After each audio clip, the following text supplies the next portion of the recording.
All right, we're on. We are live. You see this book? Boy, Yeah. All voices right. of recovery. I got my co-partner and partner in crime, Pastor Joe Beck, back with me. Thank God. Hey, everybody. Excited to be here today. It's been a journey. Rough day, huh? Yeah, it's been a really rough day. It's been like a Monday on a Wednesday. So if you're watching this on any other day, it's been like a Monday. Yeah. So what we got today? Got this book in front of me by this guy who, man, he's been through it. I was made in God's image, and man, is he pissed. If you don't have a copy of this, I'm going to try to link this in, the information on how to get a copy of this book. This is great. When surrendering means victory. And you've been through some things. I have. Yeah, that's all part of the recovery journey. So talk about, for just a moment, I'm going to ask you some questions about Okay. some stuff in here, but talk about just for a minute how this book came about. I had been thinking about it for years, and I hate to do this because I don't know if Michael watches this or not. Sometimes. But I really was inspired by his book, Painting with Ashes. And I think that's what really, I've been kicking this around and kicking it around.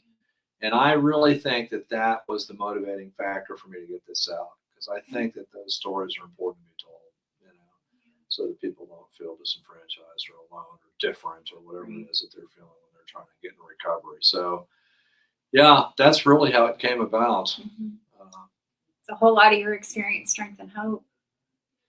Yeah, it wasn't, and it's interesting when you start down a project like this, you don't want to kick people when they're down, because a lot of these things, these childhood traumas and stuff happen when we're little, and my generation's kind of like rub dirt on it and get over it, but until I faced some of these things and walked through them, that alcoholism wasn't going away. Because that's just a symptom of the disease of everything else that was wrong with me. So I had to address some of those things, and I, tried to tiptoe it around a little bit. I don't, want to do the, my parents are the cause that I'm who I am, right? So, because they did love me. So, but it was tough, and it was very cathartic. It was very therapeutic. It made me actually look at who I was, where I came from, and how, really God gave me the grace to be who I am. And it was really an adventure, let me tell you. I bet. Can you talk about for a moment, I know in recovery, when we first come into recovery, we go through the steps. We do our fourth step, right? We sit down with our sponsors. We go through our fifth and sixth. This is a pretty heavy fourth step, writing this down. And even though we go through it, doing our steps, this had to have been emotional for you. It was. There was times, I'd be banging away, I was obviously on a typewriter, but I'd be banging away and I'd stop and I would start reading it. And sometimes I'd be crying and sometimes I'd be laughing, because it's just that spectrum of emotions, from very sad and, ashamed and, guilt-ridden to, glory and grace and, and there's a lot going on there. And it just wasn't an easy process, but once I started, I really kind of did it in just a few months. I just, and yeah, it was really like doing another, four step and taking a big, broad view at it. And, look, I needed to do it. And I always prayed before I started writing. I thought that was very important because if I always feel like if you go from here to here, you skip your heart. Yeah. If you come from your heart to your mouth, it's the truth. And I knew I had to be true to myself, and I knew that I needed to be true with what this story really was. So yeah. So it came out. Did you ever get any pushback from the people who were involved with the book? I didn't ask their permission. It's your story. And I can tell you from your side of it, after reading this book, that, you didn't step over any lines. You did exactly what you're saying. You took ownership for your stuff. And, anything that was on their side of the street, you left it to their side of the street. Yeah, it's, because my mom was mentioned in it. Yeah, She was really a exactly. good mother, and she loved me. And look, we have to always remember that our parents did the best they could with what they had Yeah. and what they were taught. Absolutely. And they did a little better than their parents. Hopefully, we did better than our parents, and Mhm. hopefully, our kids do better than us. It's kind of Yeah. a generational coming of age in every aspect as human beings that we do better with each generation. Right. And so like the kids, they weren't really a big part of it. I did talk to my old son, and I did talk to the kids saying, hey, this is what I'm doing, and shared some of that stuff with them. They said, no, we're fine with it. Dawn, my wife was fine with it. I let her actually read the part that I had about her. That's in good. there. Yeah. That's good. I'm about to get into that. Can we get into that? Let's go ahead and get. Let me just tell you that if Dawn is watching this, Dawn, you are a saint. You are a saint. So Yeah, I'm going straight. She's not the first time she's heard that. So I am going straight to page, where is it? 28. Well, no, yeah, help me, Jesus. Help me, Jesus. Help me, Jesus. Like, I marked some of these pages. Well, maybe we're not getting right into Dawn if we are going to go in order. Okay. I want to talk for a minute on page 28. You said, alcoholism is a disease that can be inherited. And looking back at my family, it's obvious. Yeah, there was a lot of drinking going on when I was young from all my relatives, except for we did have some good Christian relatives that were faith-based in Southern Georgia, but for the most part, the ones that were in Florida, and there was a lot of that going on, and that's a problem because I always felt comfortable in a drinking environment right out of the gate. Yeah. Right out of the gate. So that was an issue, and there was a lot of it. I mean, there's this one, my grandfather quit drinking when he was 50 on his own, but when you wake up in the morning and your wife says, "What the hell happened?" and you go outside and there's a heifer on the hood of your car and you don't remember driving home, that could be an issue. You think? So that's my grandfather's story. Never woke up with a heifer on my car, No but I kidding. woke up wondering how I got where I was. Yes. Definitely. I really believe it's a family of origin. And I don't know, sometimes it until we're on that other side of it, we're in sobriety, we really can't see it. Right. But I sit in rooms now with parents who are saying, well, I don't know where he got this from.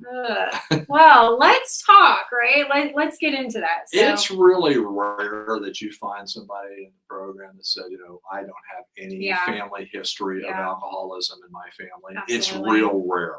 Absolutely. That's why I believe it's hereditary. And so then on page 38, this is where Dawn, this is where we get it. And I have to say, you are a saint. You talk about how some of your choices, affected her, and some of, and I have to tell you that, going through some things with my own kids and in their own relationships, and I see it sometimes, and my heart breaks for them because of the choices that they've made. My heart broke a little bit for you here when you start to talk about Dawn was devastated when I broke the news to her that we had to move from our first apartment. Oh yeah. Because of your choices. Oh yeah. So which one you were talking about in particular? Going out for a pack of Newports and coming back 3 days later? Yeah. A few months later, my drinking was so bad that I couldn't even walk home from the bar. Yeah, I remember that conversation. We had a really nice place. It was a new start. It was a geographical move, and the only problem is I showed up. And so things started spiraling pretty quickly. Right. And we moved into really National City, into about that far above being a project. And because I scoped the area out and was in walking distance of the local bar, because I realized that driving anymore was going to put me in peril. And, I didn't have enough sense at that time that I had 2 little kids and wife, and I was in the military, and that was the only way that we could survive. Although I wasn't using any of that money for my family. I was picking it up, and Dawn was, working to make sure she pigeonholed enough money through the free government, cheese and rice, that they would have locations where you could go pick food up. I mean, and I didn't care. I had money to drink. I mean, that's how crazy the disease is when you're in the middle of it. It's absolutely baffling. I couldn't walk home from the bar when I realized I was in the bushes and had to wait for somebody to come by to help me up. It might be an issue. It is. So chapter 35, 18 months of grieving. That's really difficult, right? When you start losing loved ones, and Yeah. especially when you're not in recovery. So you lose somebody, and then you get into recovery and you go through this process to learn how to make an amends, and the person's not here anymore. And I didn't know how to do that. So, fortunately I had a sponsor and we worked through that. Mm-hmm. But being sober, being clean and sober and having family members die is different from, when my dad died and I was in the parking lot drinking, with my stepbrother or whoever was there, cousins and whatnot, because I couldn't deal with it. So when my brother died and then my mother died and my other brother died, all within an 18-month period, I was able to be present and be the man that God really needed me to be. And, for my niece and nephews, for my mother's friends, for my sister-in-law and for all the people, in her family. And that is the blessing of, being clean and sober and being in the fellowship of the program. We're able to show up, be who God wants us to be, and act accordingly instead of hiding or, the old excuse I used to give was, I don't do funerals. They're just too much for me. Yeah. That's all nonsense, by the Yeah. way. Anybody that's watching it is nonsense. Mm-hmm. We're called on at that point to be a representative, to be God's representative in situations that normally we would run from. Right. And that is really the blessing of this fellowship, is to be able to be present. Absolutely. That's good. Well, listen, I've done a lot of jumping around, asking these questions this afternoon. We're going to talk about in a minute how you can get a copy and where you can get a copy from. But here's where I really kind of want to land this afternoon. Tell me who Randy was before in comparison to who Randy is now. And what did it take to get you there? It took a lot. It really did. I was chronic alcoholic probably by the time I was 18 years old. And, there's a part of the book that says, through every form of self-deception, experimentation, I try to prove myself an exception to the rule, therefore I'm an alcoholic. Mm-hmm. And all the attempts that I made to disassociate myself from that, it started simple. I was, doing very well at a very young age, and then my life collapsed. I was a father at 18, and ran away into the Navy, basically. And things just got worse and worse and worse until, I was disappointed that I woke up, quite frankly. That's where alcoholism took me. All the stories and all the other stuff is, really, it's not important. Let's just say that, since I can't think of the word off the top of my head. But the stories are the stories. But the emotional drain, the being so far removed from God that just being embarrassed and being ashamed was really a point of no return. And then to make it worse, having 4.5 years of sobriety at one point, and deciding it would be okay to drink again, by the end of that 6 months, I really wanted to kill myself. I really thought, because it said, that for some of these people, it may be too much if they can't be completely honest with themselves. There are such unfortunates and not a fault that seem to be born that way. And I started thinking, maybe that's me. There's something really wrong. I must be mentally insane. I confessed to my innermost self that I was alcoholic. And here I am, 4.5 years later, drinking, and within 6 months, not wanting to be here anymore, with 3 young children, really, and, and a wife, and just saying, they'd be better off without me. And then I had a brief moment of clarity, and that brief moment of clarity was, I need to find a meeting here. I need to do something, because we had moved again, geographical, relocation, and I showed up. And stuff went to hell. You're the common denominator. Oh, I'm always the common denominator. That's You can blame everybody, thing, situation, but it really comes back to me. Yeah. So what was that aha moment? The aha moment really was, I was in the back in a ditch, basically, thinking, God, just take me or cure me, do something with me. And about that time, the back door flew open. 4 beers left on that plastic thing were still on there. They went flying by my head, and Dawn stuck her head out the window, and she goes, I know somebody in the program. They're coming to get you tomorrow. Oh, I love it. I know. I love it. I'm sure she was aiming for me. She just missed. So her aim has gotten a little better now.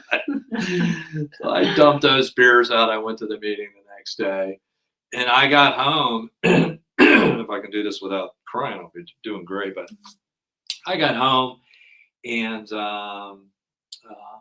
after that meeting, and that's exactly what my prayer was. My prayer was, take me or heal me. And at that point, it was like a window blew open and a spirit entered the room. And I mentioned it in the book as, Trinity, Father, Son, and the Holy Spirit, because that's what lifted me up. And I've never doubted his presence since, and that's been 35 years later. That's what the epiphany was. I love it. Doesn't happen that way for everybody. As a matter of fact, I was with the guys today, and we talked a little about that sometimes it's slower for people. When I asked my sponsor about that, I said, why did God reveal himself to me in such a powerful manner? And he said, God needed your undivided attention. And apparently he's got it. I said, yes, he does. And that's been the story. I love that. I love that. Absolutely.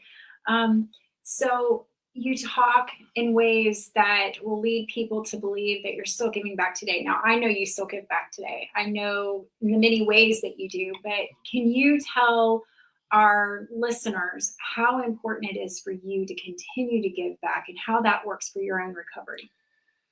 That's a great question, and I love that because even the guys from House of Hope that I work with, and we were board members on that committee for years, and I've just got off. You got off a little bit earlier. You've got a lot of other things going on with women's recovery and 3 churches, and for myself, it was just to get in the trenches with the men.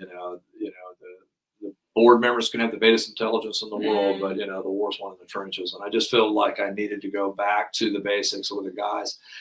And that's what keeps me on this side of it. It's giving back. It's the community service. And the men in that house know that, and they do it themselves. And to see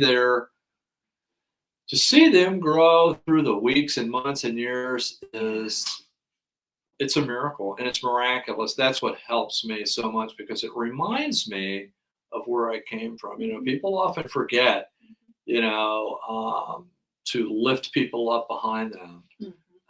And when you forget to lift people up behind you, at one point you're going to be standing by yourself. That's right. And it's very important that, that we share this word that we're doing right now, that, there's hope for people that struggle with addiction.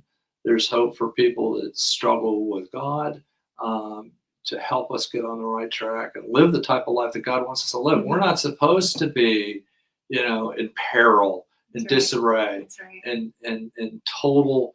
And we had the hardest part is forgiving ourselves, right, for these things that we've done. And I always hear, because something will flash in my mind even all these years later, and I'm like, man, I can't believe I did that. And I hear that little voice that I've forgiven you. How about forgiving yourself for a change? And that's where the real growth comes from when we start forgiving ourselves. Doesn't mean we have to forget. We want to repeat those things. We talked about that a little earlier, right? Yep. About, giving grace. Yeah. And, God has been really good to me in that respect. And that's what. So do you mind me asking how many years? 34 and a half. Wow. 34 and a half. Yeah. So let me land with this question. What do you say to somebody who says, oh, I've got 10 years clean and sober. It's okay. Alcohol is no longer my problem. I can take a drink. Or maybe let's just say that drugs were their issue. And, I think I can still drink. What would you say to that? Yeah, I almost want to say, go ahead and let me know how that works out. But I've got a little bit more compassion and empathy over the years because I know what the answer to that is. It talks about it in Narcotics Anonymous. In the book of Narcotics Anonymous says, do not be confused between the difference between alcohol and drugs. Right. Alcohol is a drug. That's right. And at some point, if it doesn't lead you back to drugs, it will lead you into alcohol. Mind altering. Because we're addicted. That's right. It generally tells me that individual is not in a good spot spiritually. I hear the same story every time somebody relapses. I don't even have to ask them. I said, I would ask you what happened, but I know what happened. You weren't going to meetings, you weren't going to sponsor, you weren't going to church. You were hanging around the same people. You thought you'd just go in and shoot a game of pool just because it was a bar. It's the same checklist. It's the same checklist every time. Yeah. And the decision's been made long before the drinks picked up or long before the drugs picked up. That decision's already been made for the disconnect from the things that you're supposed to be doing. And again, I talk about this in a real way, that as long as the sobriety and the recovery stays in the center, all the peripheral stuff will work out fine. But when you put that on the peripheral and you start working it this way, you're going to relapse. All things are possible in Christ. Absolutely. Right? But they've got to be made possible because your priorities are in the right place. That is so true. So true. I often say, and Michael would say that I got this from him, but the only thing you can cure is a ham.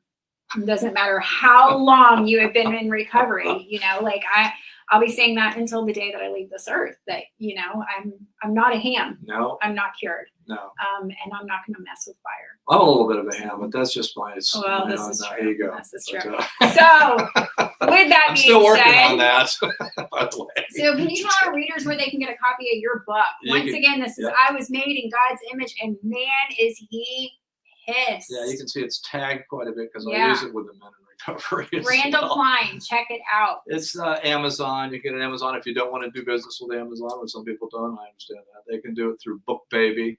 They can get it with Book Baby or any other